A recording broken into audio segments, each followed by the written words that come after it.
All right, well, let's look more closely at how Andrew Jackson ran his presidency and his administration.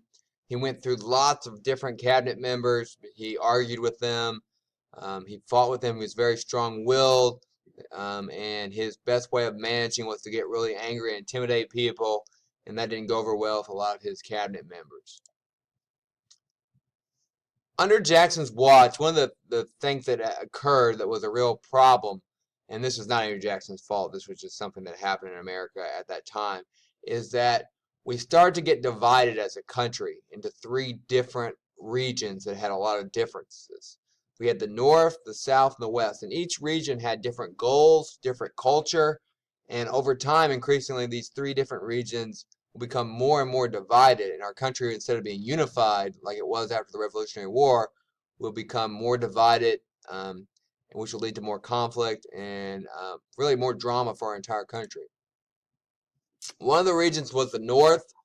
The lifestyle in the North centered around the big cities, factories, people working in factories. The beginning of the Industrial Revolution is going on. Cities are growing. People who lived in these cities did not want to have tariffs or taxes or imports or imports and exports. They did, excuse me, they did want to have tariff taxes on imports and exports. They wanted to do that because the British could make things more cheaply than us, and they wanted a tax on things coming in from Britain to make sure that American goods were a little bit cheaper, and so they would be bought more. They also did not want the land to be given away that was being conquered in the West. They wanted to keep the workers here in the East working in the factories. Obviously, if you were a worker and you lived in a small one-room apartment in Philadelphia, working 12 hours a day, 14 hours a day in a textile mill, and you had a chance to get 50, 100 acres out in Oklahoma or Kansas or Colorado or Nebraska, and kind of forge your own destiny, which is the American dream, you're probably going to take that. The rich factory owners didn't want to lose their workers.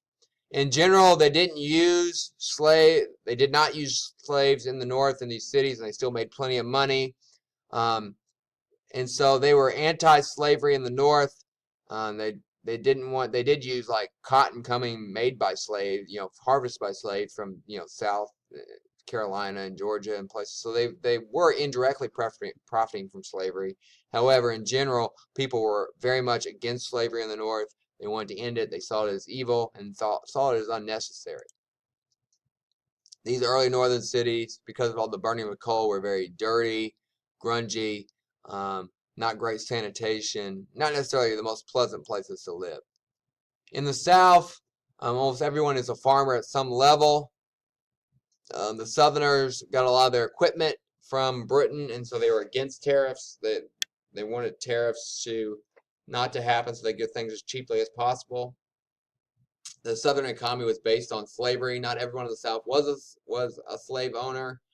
Most people actually were not, but the powerful people were, the plantation owners, and everyone was very much pro-slavery. They did not want to change their lifestyle. They thought their economy would collapse if they got rid of slaves. They did not see the slaves as people who deserved freedom. They saw them as workers or objects, and they didn't want to change. So a big divide between the North and South. The biggest divide is between the issue of slavery. Out west, people want cheap land. They want to take the land from the Native Americans. They want to farm, but they usually didn't use slaves to farm. They farmed for themselves. They want connection to the east so they can get goods from the east. They want more canals, more roads built, and there's differing opinions on slavery depending on where you go in the west. Basically, the people of the West kind of want the best of both worlds. They wanted the government to provide roads and canals for them to be connected to the East, but then after that, they want to be left alone. So you have these three regions, the North really favoring slavery, or really against slavery, the North very much against slavery, the South favoring slavery, the West wanting to be left alone, and it's all kind of a mess of these three regions kind of divide and go into different ways.